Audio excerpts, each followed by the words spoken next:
Afternoon and welcome to Joy News today here on your Joy News channel. Coming up in 60 minutes, we take a visit to the OT region in our Safety for My Vote series. It has 261 hotspots according to the police, and residents are expressing concern. The Joy ballot box lands at the Tema Central constituency. This is one of our final episodes of the series, which gives voters the opportunity to express their views on issues that matter to them.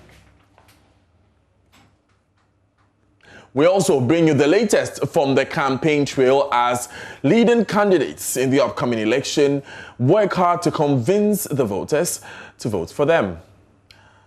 Also in business, lack of policy direction hampering growth of Ghana's printing industry. We hear from operators who are calling for government intervention. All this and more coming up here on Joy News today. Welcome.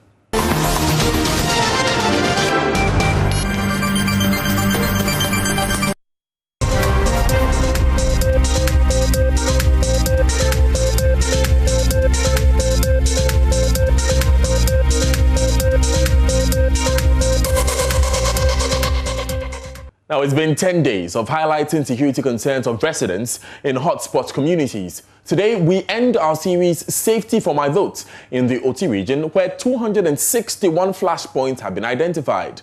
Armed and highway robbery have been flagged as reasons why residents believe arms which can be used to perpetrate electoral violence continue to circulate in wrong hands. OT region correspondent Peter Senu reports.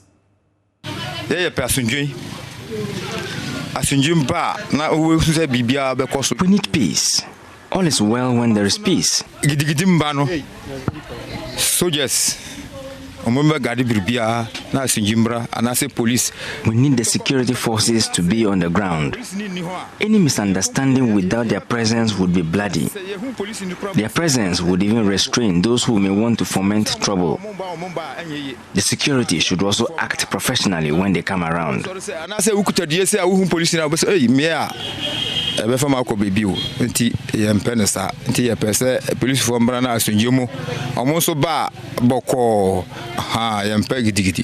With 261 hotspots, 8 constituencies for the pending December 2020 elections, the fears of Jibril Amidu could not be far-fetched.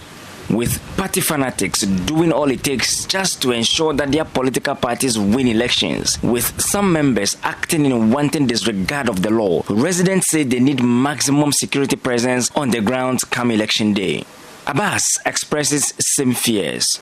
We need the security very necessary because the way some of the guys are misbehaving towards during the voting time, in fact, they misbehave. In fact, so during the voting time, we want people, security to come very tightly because some of them, when they come, even those that are at the polling station there to control, they don't even regard them in anything. When they say this, oh, they are, some of them will even come and be saying that we are from Accra regional, this and this, so we are sent to do this. But if you go through the process or the rules book there, you will not see anybody sent from the regional office that you should come and do this, but you will come and be telling like that this, and so we are expecting more security people to come and help us during voting time.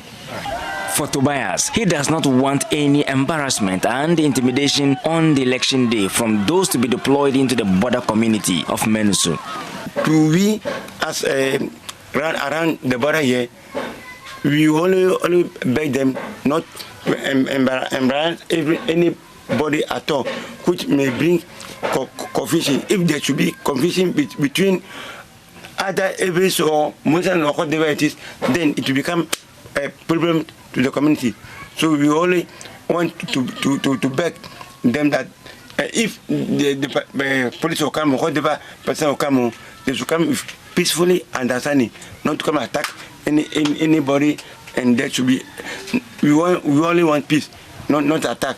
We are not here to fight with anybody.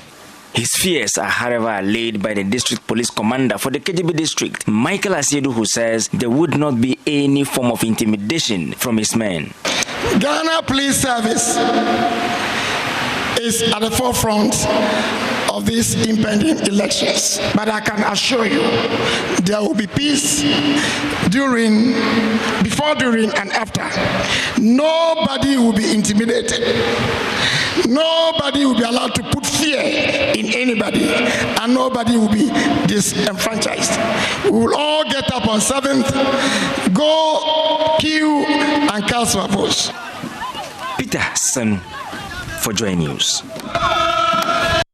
Let's hit the campaign trail now, and NDC presidential candidate John Mahama says he's convinced that he will win the December polls. His comments come hours after a research conducted by the Political Science Department of the University of Ghana indicated that incumbent President Akufo-Addo will win the elections. Now, addressing a rally after visiting some traditional authorities in the Dagbon traditional area, he expressed his confidence to the public.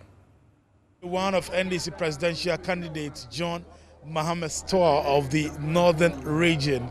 We are currently in a community called Jamboy here in the Kwandai constituency. It's 12 a.m., but hundreds of NDC supporters are gathered here at Jamboy listening to the NDC presidential candidate. Well, earlier he was in the Mion constituency, the Yendi constituency, and other places.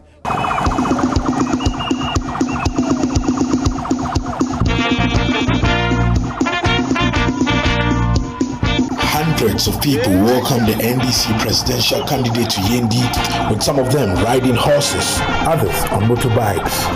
After a visit to the Biwa Palace in Yendi, the NDC presidential candidate addressed the rally.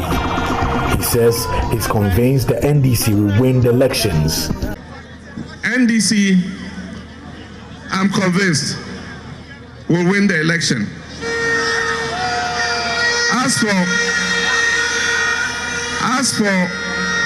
As for the parliamentary election, from our calculations and the opinion polls, we have won the majority in parliament already.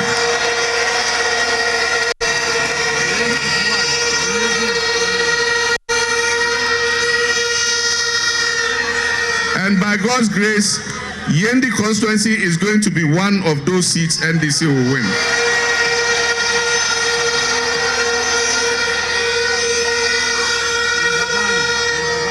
Ezu Enyalia na people tia num presidential man parliamentary mbi kama parliamentary manguna now equal to majority parliament mangi Ezu and mbi kama Yendi constituency NDC Yendi Nasara Yendi constituency go.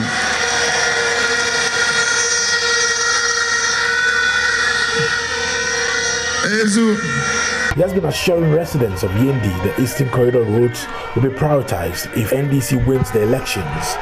That we built, but most of all, we started and we're working on the Eastern Corridor Road project.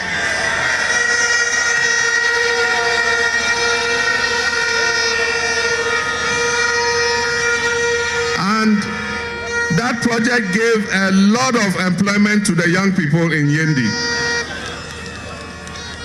After we left office, that project has come to a standstill.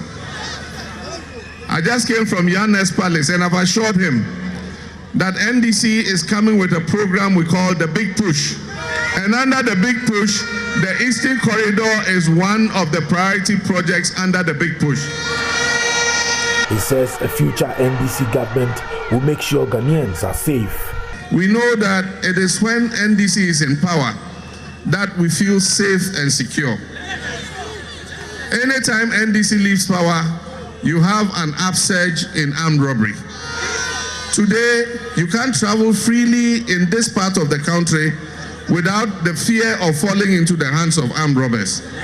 Now, instead of equipping the police with weapons, bulletproof vests, and the things they need to fight the armed robbers' vehicles, they are using those weapons and bulletproof vests and vehicles to give to their vigilantes to terrorize Ghanaians.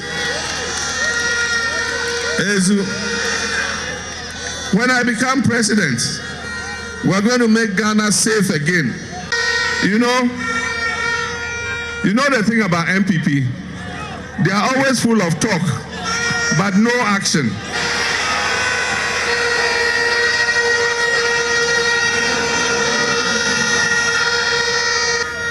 Sakam botox reme bobotumda.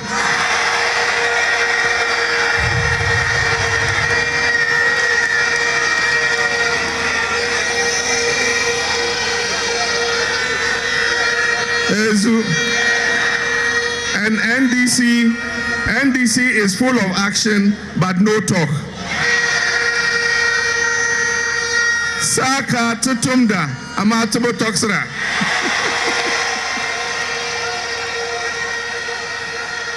Still from the campaign trail, the governing New Patriotic Party says it expects to win the December 7 general election by 53%. The party says though recent surveys by the Political Science Department of the University of Ghana, the Center for Democratic Development and others give the party a morale booster, they are not complacent and will campaign for every vote. Former General Secretary of the party, Kwabena Ejapong, tells my colleague Elton Dobe President Akufo-Addo's humility, competence and deliverables will win him a one-touch victory.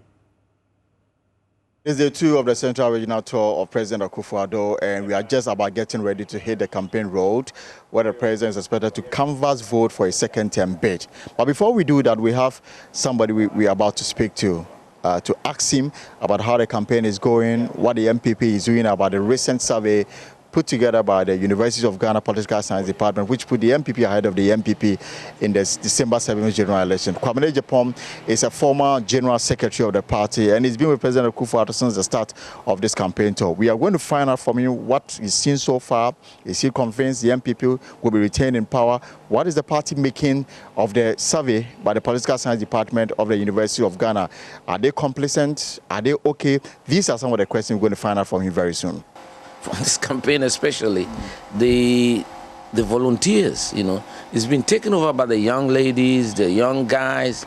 There are a lot of volunteer groups, and I'm proud of what they've been able to achieve, because I set it off in 2016 with what we call the V16, volunteers for 2016. Now we have the V20, and a lot of female groups, maidens, loyal ladies, alpha patriots, dedicated patriots, ambassadors for Nana, over 40 volunteer groups in the party, and everywhere you go around the country, they are there, they dominate the work.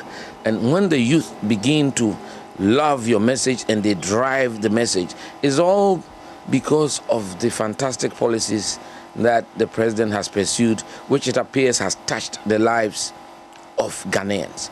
In fact, I've traveled around the country with the president for the last 3 months, from Kajiji in the Senate East, Kwame Danso, Atebubu, Techiman, Wenchi, right through to Domahinkro, up to the north, Pusiga, Hamile, coming right down south to Enche, Ansankragwa, Petoy, Joje, and everywhere you are, the message has been the same, that the impact of the delivery of infrastructure, be it roads, be it water and sanitation infrastructure, railway infrastructure. If you compare us to the NDC, in the 8 years of the NDC, they were only able to add 15 kilometers of rail track. In the 3.5 years of President Akufo-Addo, we've been able to do over 300 kilometers of rail track. That should tell you the difference between the two administrations.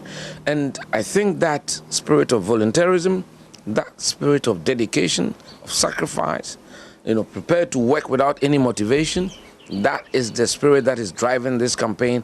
And I can see there's a marked difference from the sort of noises you used to hear in the past. Yeah. Right. Now, let's get to some specifics. And yesterday, the Political Science Department of the University of Ghana came out with their survey, which puts Nana Akufo-Addo ahead of former President John Mahama. Indeed, according to the findings of the survey, Nana Akufo-Addo is likely to win the election by 51%.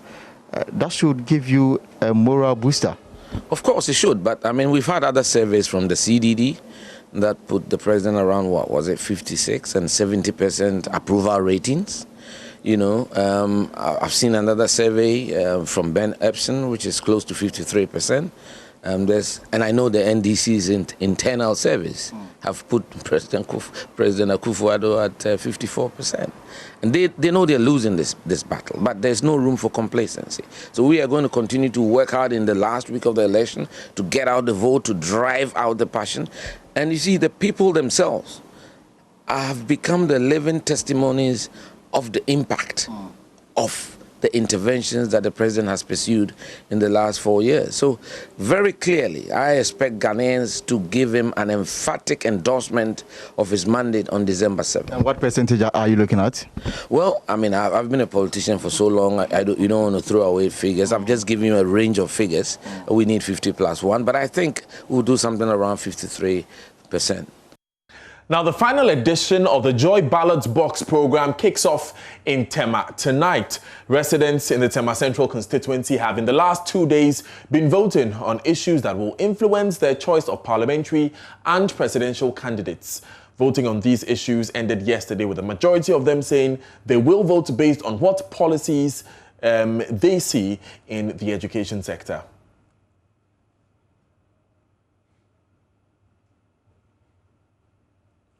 Now, you can see on your screens there, 11% representing 22 voters out of a total of 200 votes say free utilities will influence their choice of candidate. Roads is 7.5%, 15 out of 200 total votes. Very interesting number there. Housing is 10%, 20 out of 200 votes. And we also have sewage and waste management, 34 votes, 17% out of a total of 200 votes. There's also education, which leads the pack with 54 votes, 27% of our respondents there talking about how that matters to them. This, of course, corroborates that figure that the NCCE put out. Employment is 21.5%, 43 votes out of a total of 200 votes. Keep an eye on education and employment. Those are very key issues that always dominate pre-election surveys for the past 3 election cycles. Security is 4%, 8 votes out of a total of 200. Health is 2%, 4 votes out of a total of 200. There is also... So those are the numbers that we have. Now, it's important that you remember that when the NCCE does its survey of matters of concern to the Ghanaian voter, they have done this consistently since 2004. And in the past 3 elections, 2012, 2008, and 2016, 2012, 2016, and 2020, the top 3 issues that matter to a Ghanaian voter are education, employment, and health. It was important to see that in Tema Central constituency specifically, only 4% of the respondents say that health matters to them, but education and employment are the top 2 issues, which matches the NCCE survey. Nana Owahine Echampo is a resident of Tema. He's a NAPCO beneficiary. He joins us for a brief chat on what would inform his choice. So, Nana, I want to assume that you voted in this ballot box. What issue took your vote? What matters to you the most?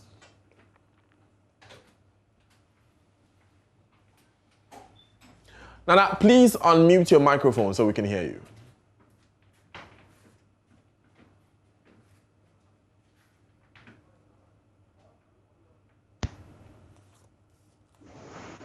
Right, Nana, I believe Nana Wahine Echampo has joined us. Nana, what issues matter the most to you as we head towards the December 7 polls? Actually, we thank Joy News for such an initiative of the ballot. And we, those in Tema Central, we talked about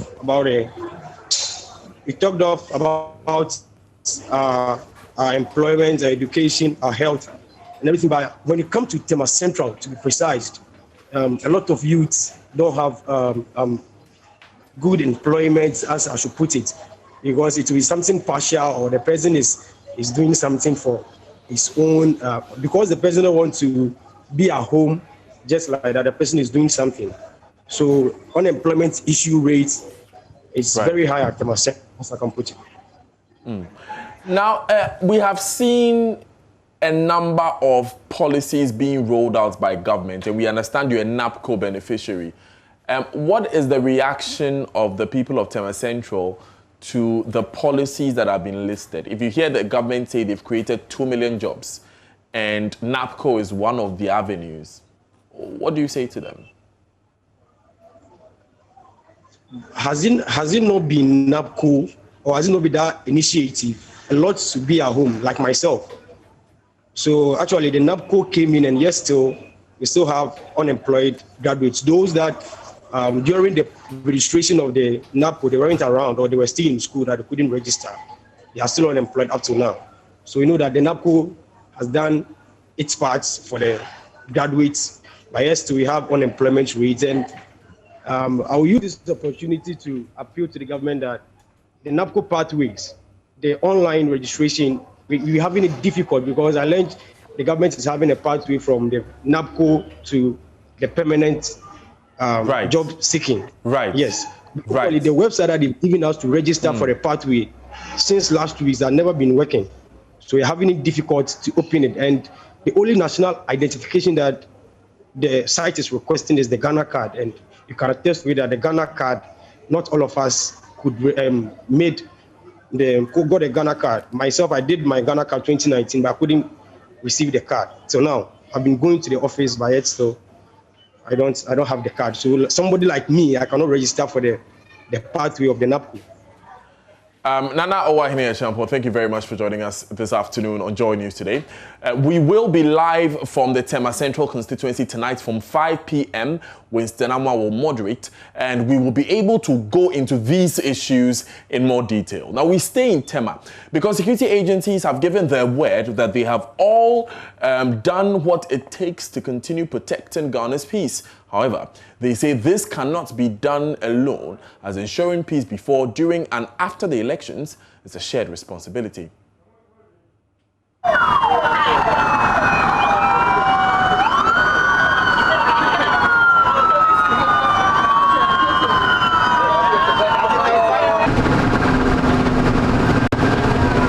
Ne edikaino yen ankasa a ye bambo fono na ye pese ye peja ya hoodin mu ne hu se ye hihye a ye ede beto abayi nyina no asipi na we asipi na ye se kire manfo se ye de wa hoodin etua ye ka ebo se ye mo oman no ho ban nti obi a ekure mu bia no obo oman mu bia no ye ebo no ho ban eno na ye hwe ye se ni na ebesi ema manfo no so ehu se ye kado se ye ebo ho ban. Our constitutional responsibilities and mandates. So we need peace. We need peace. Everyone should do his or her best to ensure peace. Violence in any shape or form will not help anyone. So please, we should all work towards peace, and it shall be well for us. And also to ask the good people of Ghana to help us, to cooperate with us. We can't do it alone. Now, the Upper West Regional Directorate of the Electoral Commission has started sending materials to the various constituencies in that region. The exercise was conducted in the presence of all political parties and police. Upper West Regional Director of the EC, Ali Osman Ademu, says the commission is fully prepared for the December polls. Instructions that we should convey all the DVDs to the district offices and all ballot boxes, ballot papers to the police armory for final distribution to the various politicians on the eve of the elections. So you are taking them to all the 11 constituencies? Yes, we are taking them all to the 11 constituencies and keep them at the police armory. So this process that you are embarking on, is it only the EC that's doing it? Yeah, we invited the political parties. They are all here.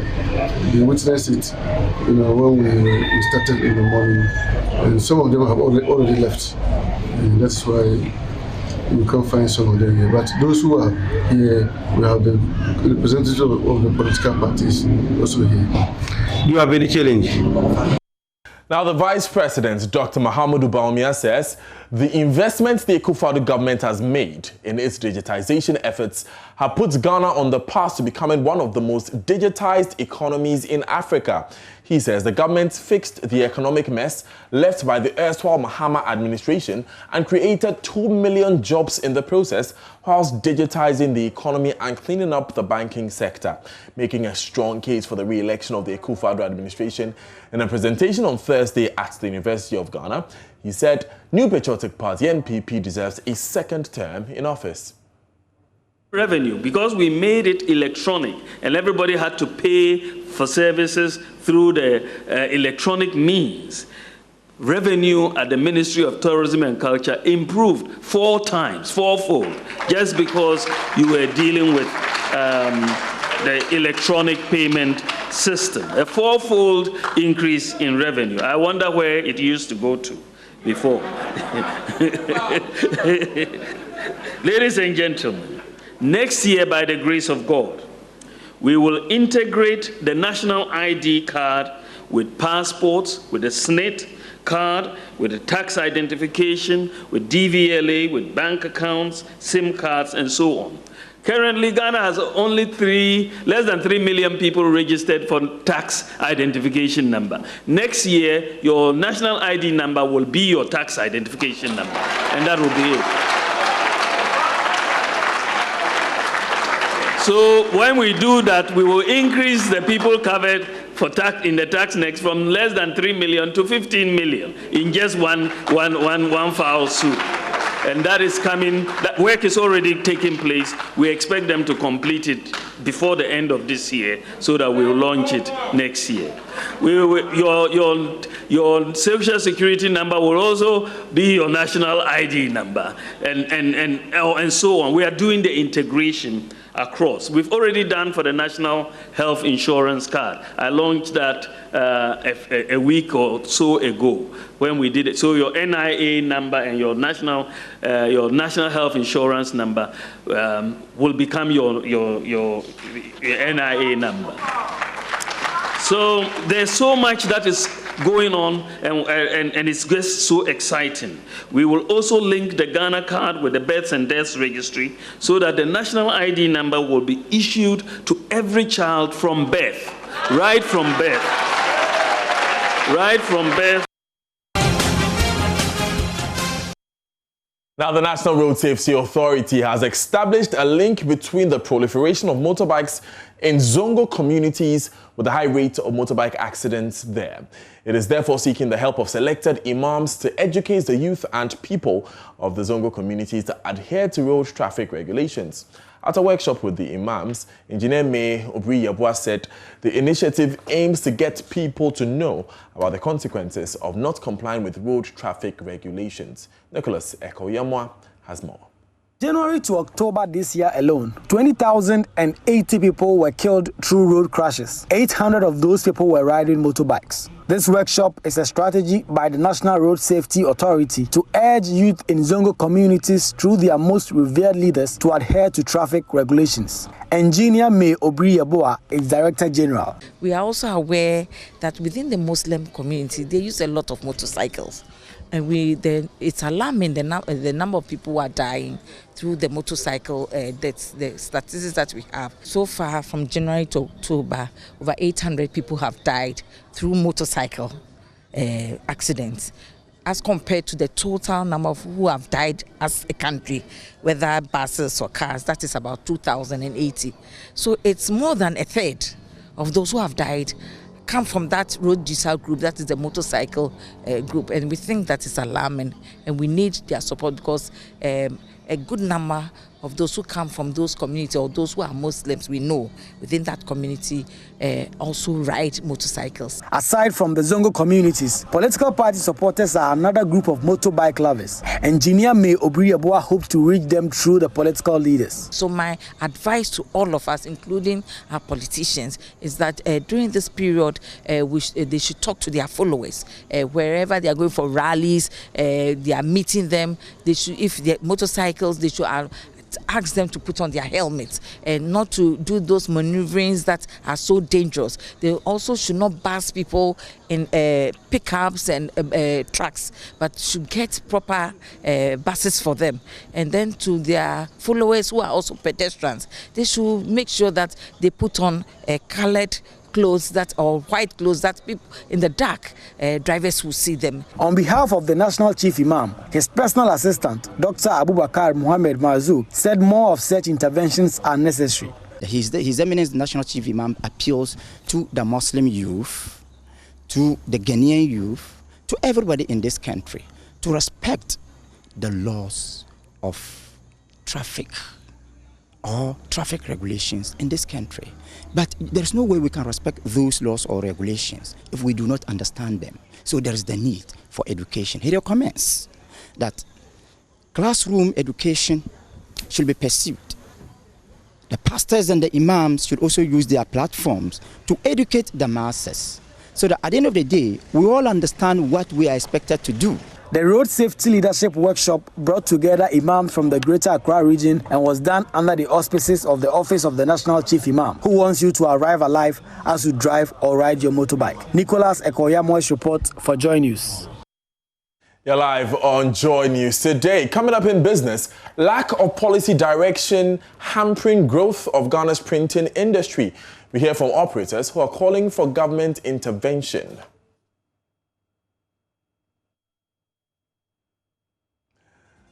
That's coming up in a few minutes. Stay with us.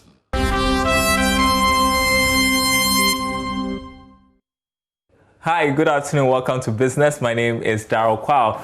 Printing press operators at Asafo in Kumasi, that's in the Ashanti region, have expressed disappointment at what they say is a lack of policy direction for the industry. Now, members of the Printing Press Association say the situation is gradually affecting the growth of the age-old industry.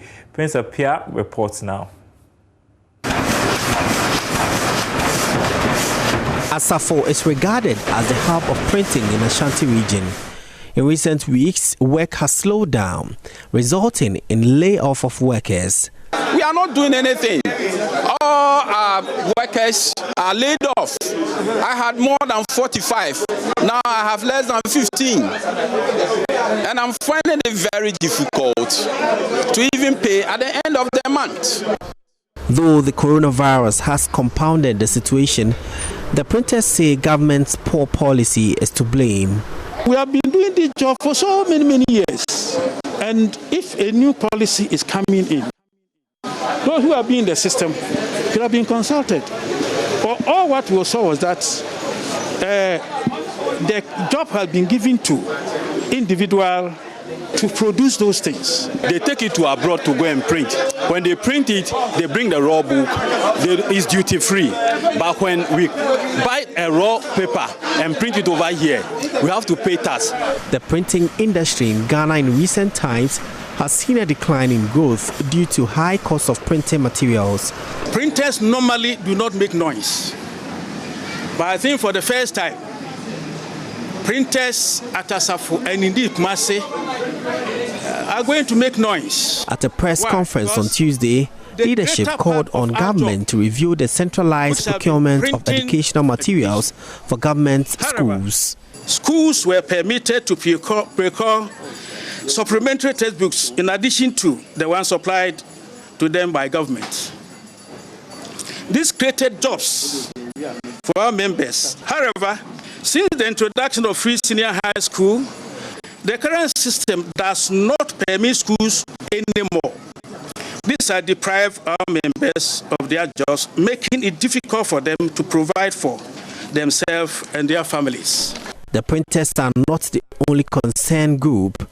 Book publishers are also feeling the pinch of unfavorable government policies. We had a lot of books that we had in stock with anticipation that the following year we'll sell them. So we didn't hear anything. We just got to know that the new syllabus has come to stay. So we had a lot of books that has gone waste. Remember, we contracted loans to publish those books. The printers are worried the worst could happen if government fails to intervene. Majority of the job we do here we do it for the schools. So when we are not getting the contract, this means our job. Now, Ethical Apparel Africa, in partnership with Accra Technical Training College and GIZ, has launched the Ghana Apparel Training and Service Center to scale up production of apparels in the manufacturing subsector. According to Chief Executive of Ethical Apparel Africa, Karen Pybus, the establishment will also add value to the industry. Here's more. With funding from the German federal government, the Ghana Apparel Training and Service Center initiative falls under the GIZ Implemented Develop PPD program. According to Chief Executive of Ethical Apparel Africa, Karen Pybus, the initiative seeks to stimulate growth in the garment industry. As a private partner, EAA, along with our other private partners, work internationally with clients around the world.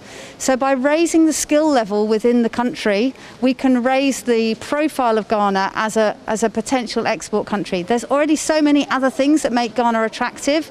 The AGOA agreement with the USA, duty-free into Europe, where you're located in terms of being able to ship easily to the USA. But buyers don't understand what is available in the country, and people are always nervous about moving to a new country. So we will be able to showcase that, because we'll be able to say, look, these factories are compliant, they have these technical skills, come and see, come and place your orders. On his part, Municipal Director of Education, Augustus Ajemfra, challenged the Apparel Center to serve as a hub of apparel training that will meet international standards. What we are looking forward to is that the center will serve as a focal point to bring apparel training of international standard, so that it will be a place of choice for such training by all and sundry, from local and international, especially in West Africa and Africa. People should move all the way from countries in West Africa and Africa to come and have their training in the Ghana Apparel Training Center established here at ATTC. And this is what we are looking forward to. And therefore, the expectation is that it will have a high standard, such that it will attract people who are interested in getting into the field. The center offers training and services in different areas of expertise, like manual and digital pattern making, sewing machine mechanics, industrial engineering, and social compliance. And we've got a full bulletin of business news at the top of the hour. Sports is up next with Ureku Ampofo. Hello, good afternoon and welcome to the sports segment with me, Ureku Ampofo. We do start off from the Black Princesses, and the head coach of the side, Yusuf Basigi, has attributed his side's defeat to Morocco yesterday to a lack of ample preparation. Now, the Ghana female under-20 team lost 1-0 to Morocco in an international friendly, and Basigi believes that his side could have performed better with adequate preparation. We do have more for you in the following reports by Benaya Elom.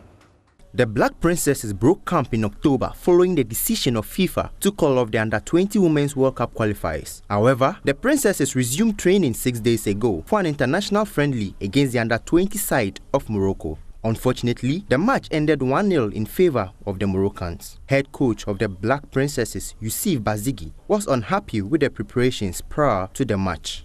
We broke camp somewhere last month, and the players went back home and we reassembled about 6 days. So definitely, I wouldn't say that is the matter of the fact, but it had a little bit of effect on us. It was announced to us some few weeks ago when we were home, and we assembled last week Friday, sorry. So it was not something that we thought we were going to play.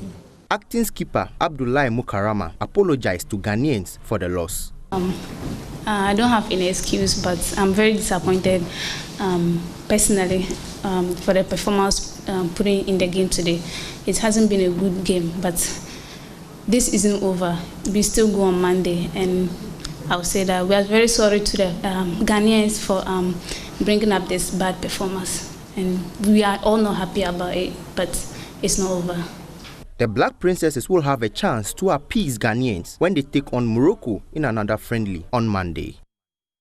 Well, if you do remember, a couple of months ago, there was a very bad accident involving a coast team in Ofinso, where 7 lives were lost. Young footballers who did have big dreams of becoming professional footballers did end up losing their lives in that accident. And we reported last month that Kevin Prince Boateng did some donation to the players after he had an exclusive interview with the Joy Sports team saying that he had it via the internet. Well, Glyco have also joined that trail, and this time they are donating 20,000 Ghana cedis to the families of the victims of the accident.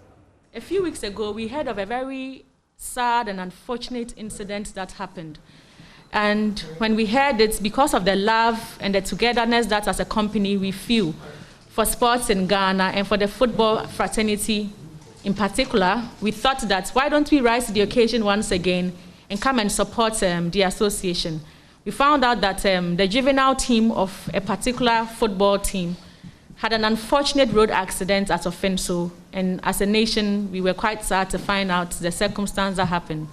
So Glyco is here with our Widow's Mite as a token of support to present an amount which we hope that half of it would go to the families of the deceased, and then the other half will go to the families of those who are injured and recovering.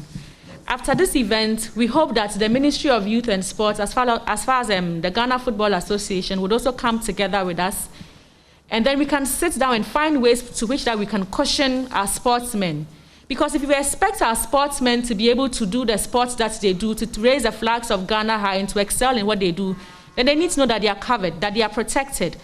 And so, if you would allow us, there are so many things that we have in the pipeline as an insurance company with a diverse background and has different portfolios of insurance coverage.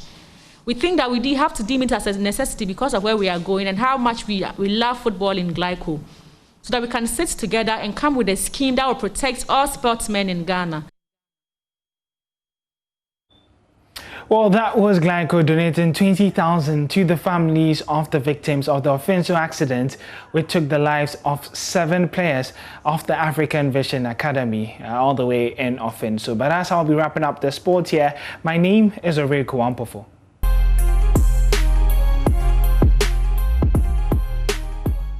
Good afternoon. Welcome to Showbiz here on Joy News Today. Now, in the spirit of celebrating the Lord's goodness over the past 25 years, the multimedia group has released a song to show appreciation to God for how far He's brought us. The song was sung beautifully by some staff who have in their own way participated in the building of one of Ghana's biggest media houses. Keep you, make His face shine upon you, be gracious to you. Lord, turn His face towards you and give you peace.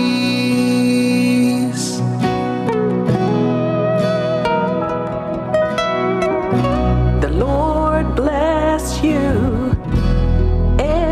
keep you, make His face shine upon you, be gracious to you. The Lord turn His face towards you and give you. Honey, waiting. Yes, waiting for.